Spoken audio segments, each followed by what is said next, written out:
Ter mais essa parte do povo de Deus, que se reúne aqui nesta localidade.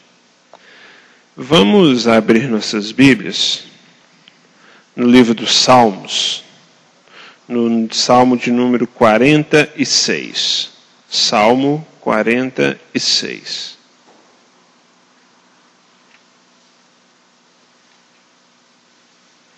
Queria convidar os irmãos que encontrarem se coloquem de pé para a leitura da palavra do Senhor.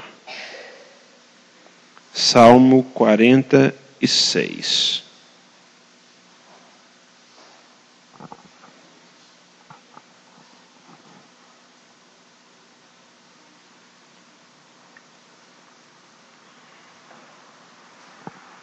A palavra de Deus nos diz o seguinte: Deus é nosso refúgio e fortaleza, socorro bem presente na angústia. Porque não temeremos, ainda que a terra trema e os montes afundem nas profundezas do mar, ainda que as águas venham a rugir e espumar, ainda que os montes estremeçam na sua fúria. Há um rio cujas correntes alegram a cidade de Deus, o lugar santo da morada do Altíssimo. Deus está no meio dela e não será abalada. Deus a ajudará desde o amanhecer. As nações se enfurecem, os reinos se abalam. Ele levanta sua voz e a terra se dissolve. O Senhor dos Exércitos está conosco. O Deus de Jacó é o nosso refúgio. Vinde, contemplai as obras do Senhor. Que devastações fez na terra. Ele acaba com as guerras até os confins do mundo, quebra o arco e despedaça a lança, destrói os carros no fogo. Aquietai-vos e sabei que eu sou Deus. Sou exaltado entre as nações, sou exaltado na terra. O Senhor dos Exércitos está conosco. O Deus de Jacó é o nosso refúgio. Vamos orar. Senhor, nós te pedimos, ó Pai, que nessa noite o Senhor venha falar as nossas vidas. Te pedimos, ó Pai, que tudo seja dito aqui, ó Deus, seja para a honra e glória e louvor do teu santo nome. Em nome de Jesus é que te oramos. Amém. Podeis assentar? Esse salmo, ele foi escrito no ano de 870 a.C. Nesse tempo, o reino de Israel estava dividido por causa da desobediência de Salomão, conforme nós vemos registrado lá em Reis 11. Nós vamos ver que o reino de Israel foi dividido e que uma parte passou a se chamar o reino do norte, ou o reino de Israel, e o reino do sul, o reino de Judá. O reino de Israel tinha a sua capital na Samaria, e o reino de Judá tinha a sua capital em Jerusalém. Do lado norte do reino, Acabe havia morrido. Acabe, ele foi o marido de Jezabel, e ele foi considerado um dos reis mais idólatras de todos os tempos da história de Israel. Do lado sul, onde estava o reino de Judá, e onde foi escrito esse salmo, Josafá realizava ali uma grande reforma no culto do povo. Josafá, ele jogou fora aqueles ídolos. Josafá destruiu todos aqueles desvios que o povo estava fazendo em relação à vontade do Senhor. E nesse tempo em específico, Josafá viu um grande exército vindo contra o seu povo, vindo contra eles. Os moabitas, os amonitas e os neumitas. E quando eles estavam vindo, Josafá se viu numa situação muito difícil. Diante disso, o que ele faz? Josafá ora a Deus, pedindo a ele orientação sobre o que ele deveria fazer diante desta investida daqueles reis. E Deus responde por meio de Jaaziel, que eles haveriam de ser vitoriosos. Ao ouvir essa resposta de Deus, os coraitas compõem esse lindo salmo que nós lemos em confiança do livramento divino. 2 Crônicas 20:19, nós vamos ver escrito essa questão aí. A certeza do livramento de Deus fez com que o povo se dispusesse, cantasse esse salmo, sabendo que Deus haveria de dar a vitória a ele. Esse salmo foi escrito com esse objetivo, o objetivo de agradecer a Deus pela vitória que Deus os daria posteriormente. Não agradecer por uma vitória que eles já haviam alcançado, mas quando nós percebemos isso, nós vamos ver que aqueles irmãos estavam entendendo o conceito de fé. Quando nós olhamos lá para Hebreus 11:1, nós vamos ver que fé é o firme fundamento das coisas que se esperam e a certeza das coisas as quais não se veem. Diante disso, o que nós percebemos? Nós entendemos que aqueles israelitas estavam crendo em Deus, crendo que Deus os daria a vitória, o livramento. Fé que a vitória viria. Diante disso, nada poderia ser obstáculo para a realização da vontade de Deus. A vontade de Deus não pode ser impedido, a sua mão não pode ser detida, e quando Ele decreta algo, não há quem possa resistir. Esse texto, ele vai ter uma divisão natural em 3 partes aí, né? Versículo 1 a 3, versículo 4 a 7 e de 8 a 11.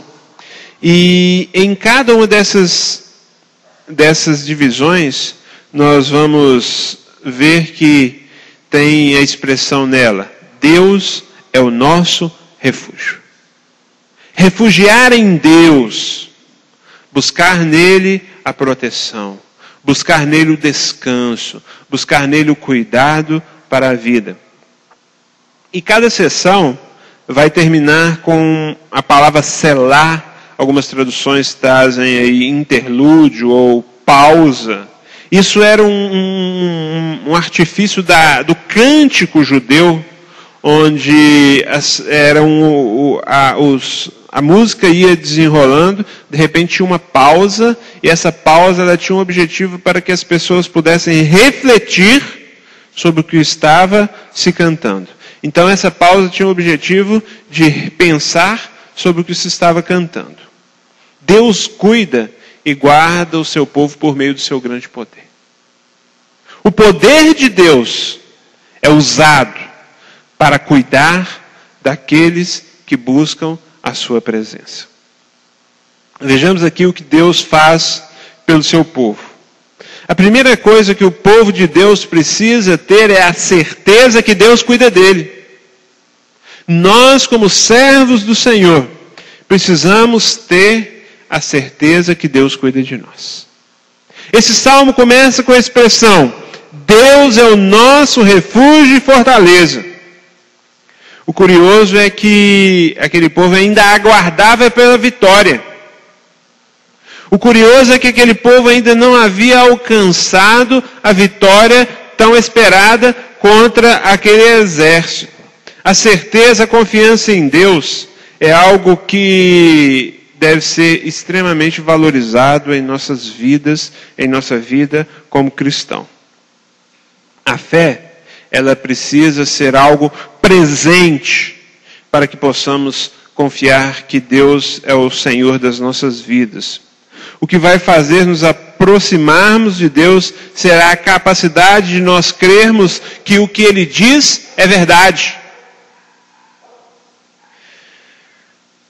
A religião cristã, ela é uma religião de relacionamento. No Antigo Testamento, nós vamos perceber lá que a religião era uma religião de rituais. A religião do Antigo Testamento ela era baseada em vários tipos de rituais. Tinha o ritual do perdão do pecado, tinha o ritual pela ofensa, tinha um ritual pelo pecado cometido por ignorância. Cada tipo de coisa havia um ritual. E aqueles rituais, todos eles, representavam a pessoa de Jesus Cristo que haveria de vir e morrer na cruz. Quando Jesus Cristo veio, ele disse o seguinte: foi perguntado a ele sobre a lei. Ele diz: a lei se resume no amor. Amar ao Senhor teu Deus de todo o teu coração, de toda a tua alma e de todo o teu entendimento. E amar ao próximo como a si mesmo. Então Jesus Cristo resumiu todo aquele ritual no amor. Isso é o relacionamento. A religião cristã é uma religião de relacionamento. Relacionamento do homem com Deus. Relacionamento do homem com o homem. O homem se relaciona com Deus e com o seu próximo. Isso é a religião cristã. Aquele povo, o povo de Judá recebeu por meio do profeta a palavra que Deus os livraria por meio de seus atos poderosos.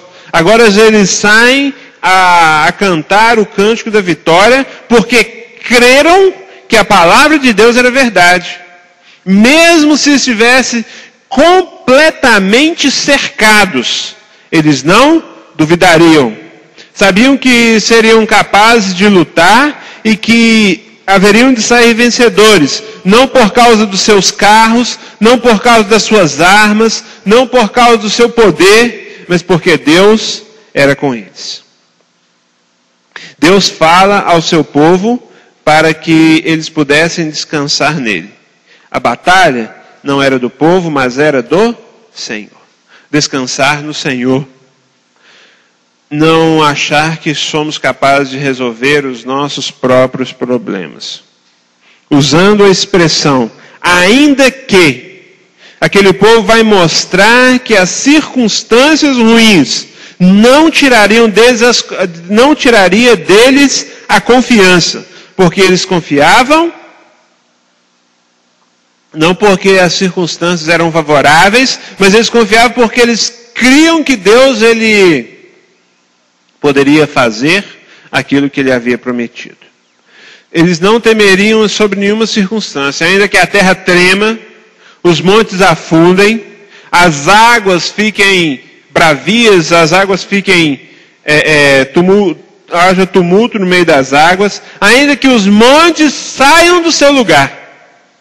Nós vamos ver aqui uma série de fatores sobrenaturais, de coisas da natureza que poderiam acontecer, que não faria com que eles perdessem a sua confiança. Ele vai falar aqui desses fatos, e nisso, e isso não tiraria deles a confiança. Hoje nós somos desafiados a crer na palavra de Deus. Sabemos que aquelas questões importantes, elas têm nos cercado. Nós sabemos que muitas vezes, coisas que acontecem no nosso dia a dia têm nos deixado abalados. Diferente disso, tudo que acontece ao nosso redor deve ter como objetivo nos fortalecer. Fazer com que nós estejamos mais próximos de Deus, mais perto da vontade dEle. Quando nós olhamos lá para a igreja do primeiro século, nós vamos ver um fato especial lá no capítulo 5, quando Ananias e Safira colocam o seu coração em se levantar e mentir contra o Espírito Santo. Primeiramente vem Ananias e fala uma mentira, ele cai morto ali. Passado cerca de 3 horas, vem a sua esposa e fala a mesma mentira, e o apóstolo Pedro fala, está aí os pés daqueles que levaram o seu marido, e eles vão levar você também. E sabe o que aconteceu com a igreja? Ela se encheu de temor, porque as circunstâncias faziam não com que as pessoas se distanciassem de Deus, mas faziam com que elas se aproximassem de Deus. Muitas vezes nós perguntamos a Deus, Senhor, Por que está acontecendo isso em minha vida? Por que as coisas que eu faço não dão certo? Por que isso? Por que aquilo? Mas na vida cristã, nós não devemos perguntar por quê, mas devemos perguntar para quê. Para que está acontecendo isso, Senhor? O Senhor tem um propósito em cada circunstância que nos cerca. O Senhor tem um objetivo em cada fato que acontece em nossas vidas. E nós precisamos aprender a tirar lições nas nossas vidas de tudo o que acontece. Lições para o nosso crescimento. Lições para que nós possamos andar mais próximos de Deus. Lições para que possamos ter um relacionamento mais perto, mais íntimo.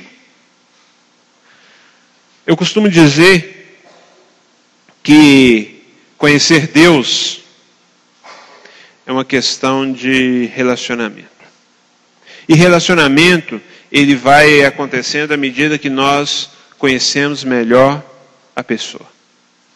Se eu perguntar aqui, quem conhece a presidente Dilma, nós vamos ver que todo mundo vai falar que conhece, né? Agora, se eu perguntar quem já tomou um cafezinho lá na casa dela, eu acho que se tiver alguém aqui vai ser poucos, né? Que já tomaram um cafezinho lá na casa da presidente Dilma. E muitas vezes nós conhecemos Deus como nós conhecemos a presidente Dilma.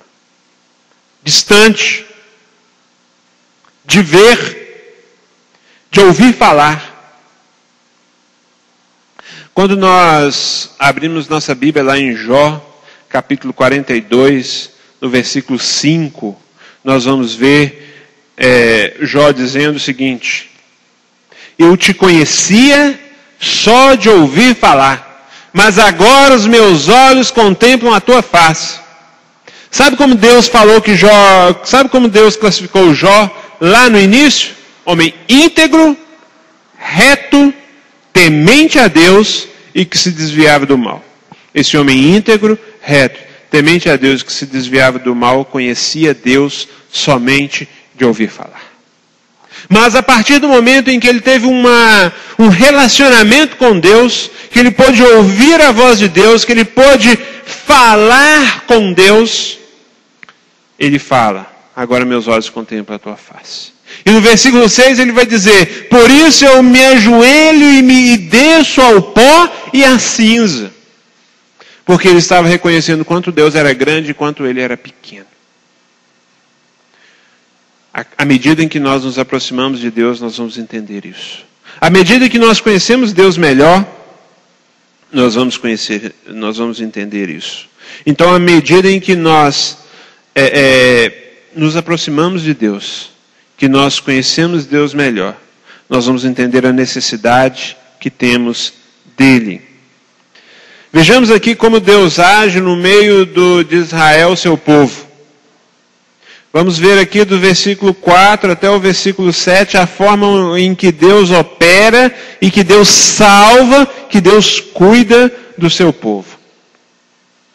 No versículo 3, onde fala de águas agitadas, o versículo 4, em oposição a isso, vai falar a um rio cujas correntes alegram a cidade de Deus. Não mais aquelas águas bravias, mas uma água que alegra, uma água que é símbolo de vida. Se nós olharmos lá no Antigo Testamento, nós vamos ver que a água, ela sempre foi o símbolo da vida. E aquela água agitada, que servia para destruir, agora ela se transforma numa água que veio para dar vida. Esse rio servia para regar, para dar vida à cidade de Deus. Aquela cidade é a habitação de Deus no meio do seu povo. Essa habitação era a forma que Deus usou para cuidar dos seus. O cuidado de Deus para com o seu povo é sem limite. O cuidado de Deus faz com que o seu povo viva com tranquilidade diante dele. O cuidar de Deus faz com que seu povo descanse nele. Antes mesmo do amanhecer, o Senhor Deus já cuidava do seu povo. Deus cuida de nós. Lamentações, Jeremias 3, versículo 21, diz: as misericórdias do Senhor são a causa de não sermos consumidos, porque as misericórdias do Senhor não têm fim, renovam-se cada manhã. As misericórdias do Senhor estão sobre nós e se renovam a cada manhã. As nações pagãs, elas tinham lá os seus deuses. Mas esses deuses não passavam de ídolos, porque só o Senhor é Deus. Não há outro Deus. Não é que não há outro tão grande, não é que não há outro tão forte ou tão poderoso. Simplesmente não há outro Deus. Aqueles que se fazem Deus, aqueles que são feitos Deus, não passam de ídolos. Aquelas nações se agitavam preparando para a guerra, reuniam multidões, faziam as suas estratégias de guerra. Mas diante da voz de Deus não há força nem sabedoria do sábio. Até a terra se dissolve. O Senhor dos Exércitos está conosco. Aquele que serve ao Senhor tem a sua confiança nele e tem toda certeza de que ele vai cuidar dos seus servos e que vai ser com eles. Deus é aquele que cuida daqueles que andam com ele. O Senhor quer que coloquemos a nossa confiança nele. Salmo 20, versículo 7, fala: uns confiam em carros, outros em cavalos, mas nós fazeremos menção do nome do Senhor dos Exércitos. Uns se encurvam e caem, mas nós permanecemos de pé. A confiança nossa precisa estar em Deus. O Salmo 27, versículo 3, vai dizer: ainda que um exército se acampe ao meu redor, não terei medo. Ainda que a guerra estoure, ainda assim confiarei. Uma coisa peço ao Senhor, e a buscarei, que eu possa habitar em seus altares, por toda a minha vida. 1 de Pedro, capítulo 5, versículo 7, vai dizer para nós depositarmos todas as nossas ansiedades aos pés do Senhor, porque Ele tem cuidado de nós. Mateus capítulo 6, versículo 34, vai dizer: não vos inquieteis pelo dia de amanhã, basta cada dia o seu próprio mal. Nesse capítulo 6 de Mateus, Jesus vai fazer uma explanação das mais belas, quando ele diz: olhai as aves dos céus, não plantam, não colhem, não ajuntam em celeiro, mas o Senhor cuida dela. Olhai os lírios dos campos, não tecem, não fiam, e mesmo Salomão, no auge da sua glória, não se vestiu como um deles. E Jesus vai dizer: vocês não são mais importantes do que as aves dos céus? Vocês não são mais importantes do que o lírio do campo? Se o Senhor alimenta as aves, o Senhor cuida das aves, se o Senhor faz brotar o lírio, Ele vai cuidar de vocês, você, povo de Deus. E refletindo sobre isso, eu cheguei à conclusão de que nunca vi falar de uma ave estressada. Nunca ouvi falar de uma ave deprimida, porque ela não traz consigo ansiedade. Ela não carrega no seu coração o peso, ela simplesmente descansa no Senhor. Como é difícil descansar no Senhor. Como é difícil esperar em Deus. Nós podemos ver o exemplo de Abraão, foi chamado amigo de Deus. Mas quando Deus deu ele a promessa de que seria pai de uma grande nação, ele vai falar: Da minha casa só tem Eliezer o Damasceno.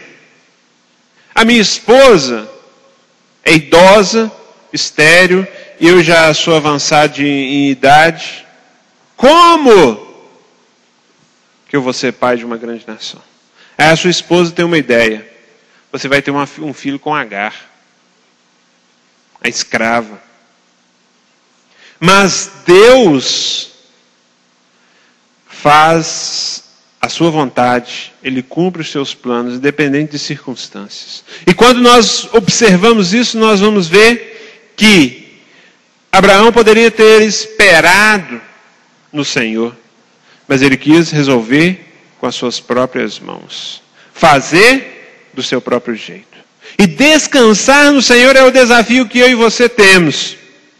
Descansar no Senhor. Esperar o agir de Deus em nossa vida. Quantas vezes nós, como diz o ditado popular, colocamos os pés pelas mãos, passamos o carro na frente dos bois e não sabemos esperar o agir de Deus. Não somos pacientes, não somos perseverantes suficientemente para esperar o momento em que Deus há de agir em nossas vidas. Descansar no Senhor, esperar nele, assim como fazem as aves dos céus, que não plantam, não colhem, não morrem de fome, não têm uma vida agitada para que possa ficar impaciente, porque elas sabem que o Senhor cuida delas. Vejamos como foi a intervenção de Deus no meio do seu povo. Quando nós percebemos o quanto Deus é grandioso, nós vamos ver quanto Ele faz pelo seu povo. Versículo 8. Vinde, contemplai as obras do Senhor, que devastações Ele faz na terra. Quando nós olhamos para o grande poder de Deus e ficamos pensando, que é de nós? Deus tem cuidado dos seus e Ele usa o seu grande poder para isso. Quando nós olhamos para a história de Israel, nós vamos ver os grandes feitos de Deus. Deus chama Abraão e faz de um homem um povo.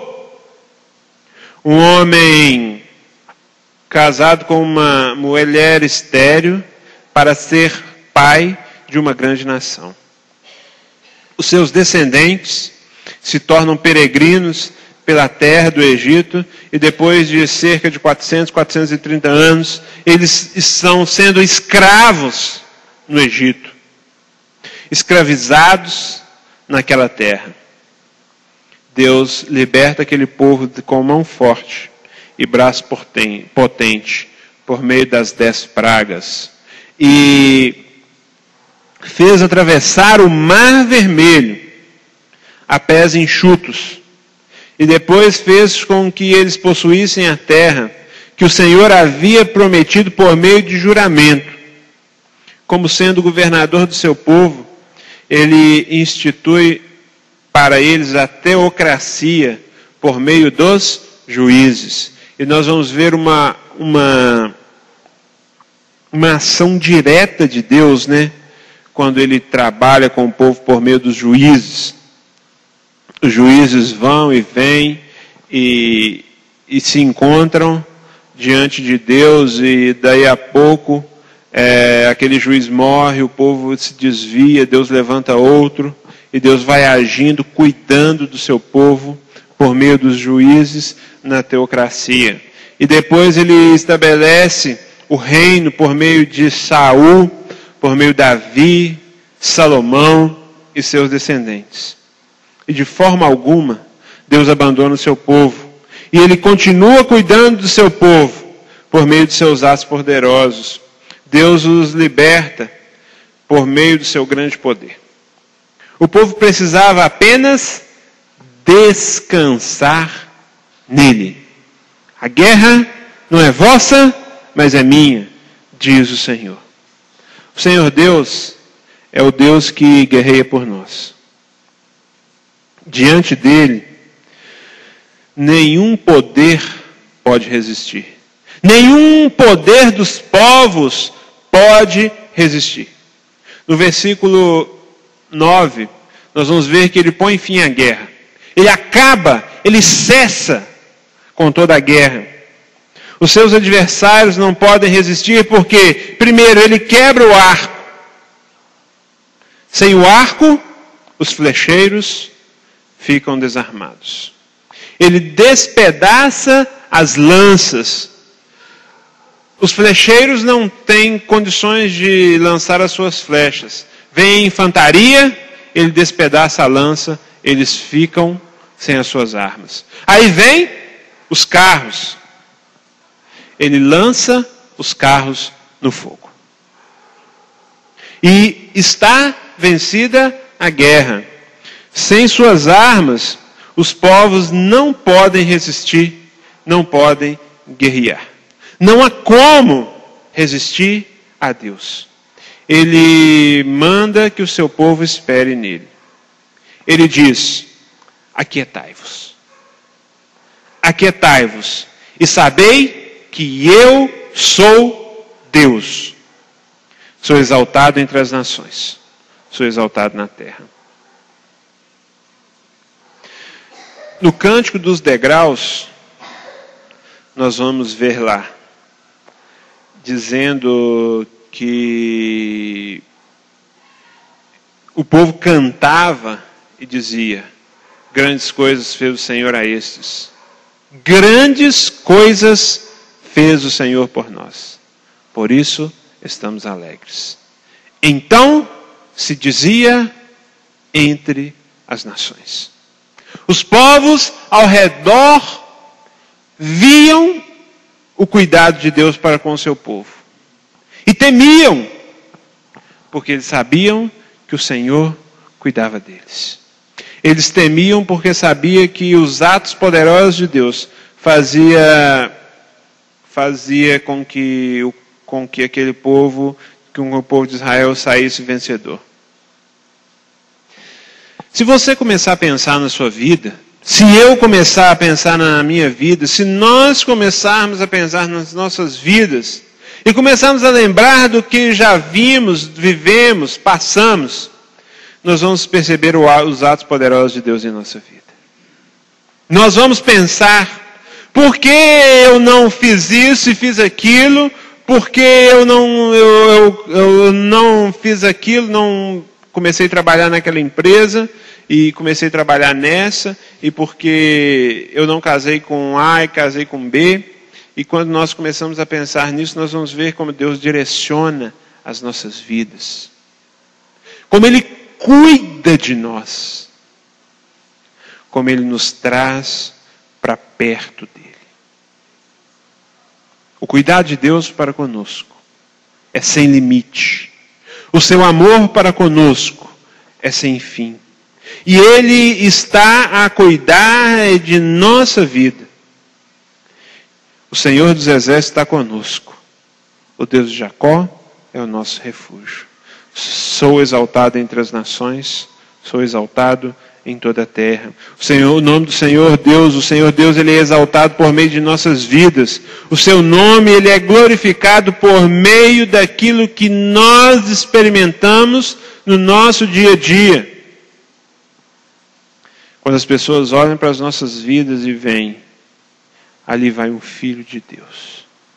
E veem como Deus cuida dele. Quando isso acontece, nós vamos ver o quanto o nome do Senhor é glorificado por meio das nossas vidas. E assim, o nome do Senhor é engrandecido, é glorificado.